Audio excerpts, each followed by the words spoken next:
Indonesia diambang bahaya. Perubahan iklim kini menjadi salah satu penyebab terbesar bagi kesehatan jiwa yang ada di Indonesia. Hal ini memicu gangguan cemas, stres, dan depresi secara tidak langsung bagi generasi muda.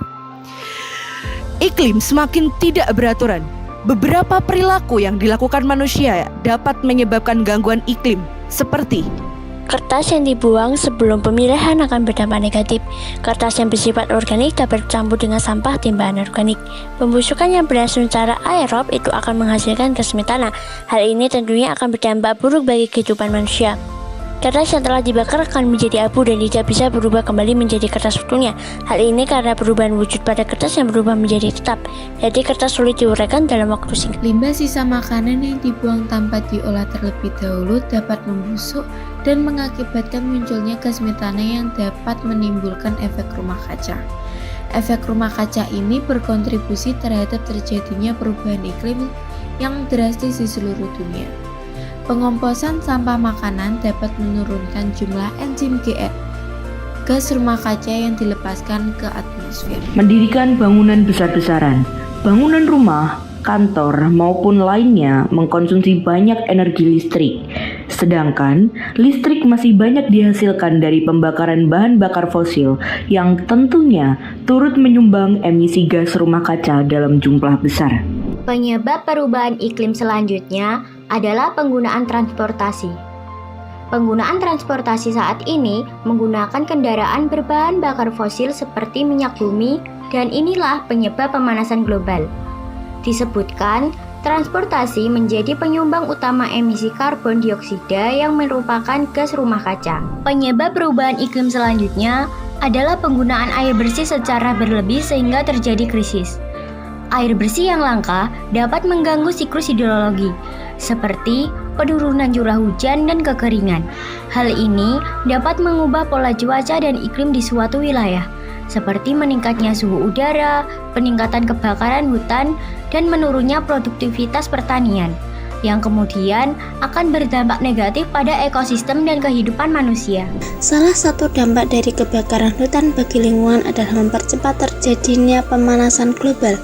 Hal ini karena kebakaran hutan melepaskan sejumlah besar karbon dioksida, nitrogen oksida, belerang oksida, dan gas rumah kaca lainnya yang mendorong terjadinya pemanasan global.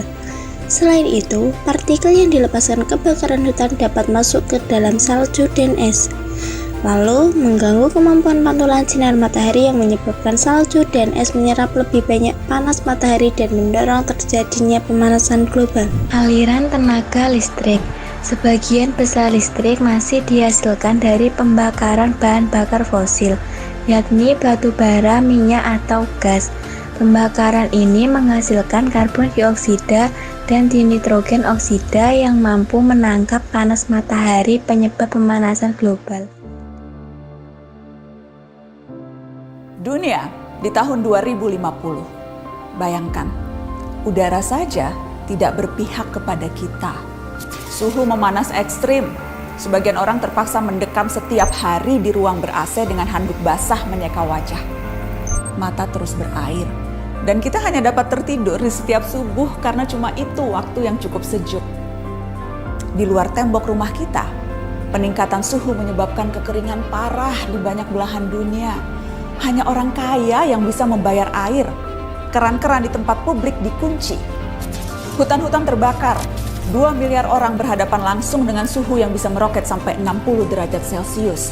Titik panas di mana tubuh manusia tak dapat bertahan lebih dari 6 jam. 2050, permukaan laut naik drastis menyebabkan badai ekstrim. Kota-kota pesisir tersapu pasang dan banjir menewaskan ribuan dan menggusur jutaan orang. Beberapa kota terpadat di dunia tenggelam, termasuk Alexandria, Kairo, Mumbai, Shanghai, Bangkok, dan tentu saja Jakarta. Orang-orang harus mengungsi ke tempat yang lebih tinggi. Setiap hari kita akan melihat foto rombongan keluarga mengarungi banjir. Yang agak beruntung bisa tetap tinggal di rumah dengan air hingga mata kaki. Seperti Jakarta di tiap musim banjir, tapi ini di seluruh dunia. Dengan apa yang tadi kami paparkan, kami berharap dapat membuat teman-teman juga masyarakat semua semakin sadar bahwa menjaga lingkungan bumi merupakan hal yang sangat penting bagi kehidupan untuk di masa depan. Kita dapat berkontribusi dalam menjaga bumi mulai dari menjaga kebersihan lingkungan kita dan menggunakan energi dengan bijak. Semoga dengan langkah kecil kita bagi lingkungan dapat menjaga kelestarian alam dan bumi demi masa depan yang lebih baik untuk anak cucu nanti. Mari jagalah bumi kita bersama.